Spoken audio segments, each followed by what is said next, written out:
আসসালামু আলাইকুম। আলহামদুলিল্লাহ, আজকে আমরা আমাদের যে টাইগার মুরগিগুলো আছিল ওই টাইগার মুরগিগুলো আজকে বিক্রি করে দিলাম। তো আমরা কত টাকা করে বিক্রি করছি আর মানে কয়টা মুরগি বিক্রি করছি সেটা আজকে এই ভিডিওর মাধ্যমে বলার চেষ্টা করবো ইনশাআল্লাহ।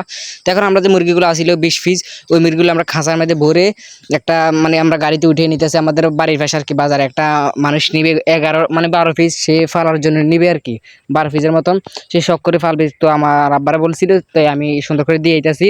এখন আমরা আমি আপনাদেরকে বলবো কত টাকা করে কত করে কেজি বেচছি। আমরা 300 টাকা করে বেচছি, বিক্রি করছি বাজারে 310 থেকে 20 টাকা বিক্রি করে আমরা 300 টাকা বিক্রি করছি, সে কারণে আমাদের থেকে নিচে।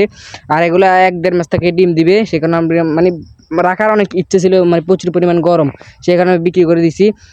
তো সবাই ভালো থাকেন, নিজের প্রতি খেয়াল রাখেন। আর আপনারা যদি টাকা মুরগি ফেলে থাকেন এই গরমে না ফেলাটা আমার মনে হয় যে সবচেয়ে উত্তম। আর যে পরিমাণ দাম, যে পরিমাণ সব কিছু একটু কমে গেছে। আমি যদি পাইকারি দামে বেচতাম তাহলে আরও অনেক কমে বেচতে পারতাম। ডিমের দাম, সব কিছুর দাম কমে গেছে। একটা অনলাইনে শুনছিলাম আমি যে টাইগার মুরগির বাচ্চা নাকি 18 টাকা পিস, আগে ছিল 500 70 থেকে 76 টাকা, 65 টাকা, 60 টাকা, এখন 18 টাকা। তো এই আর কি, সবাই ভালো থাকেন, নিজের প্রতি খেয়াল রাখেন। আসসালামু আলাইকুম।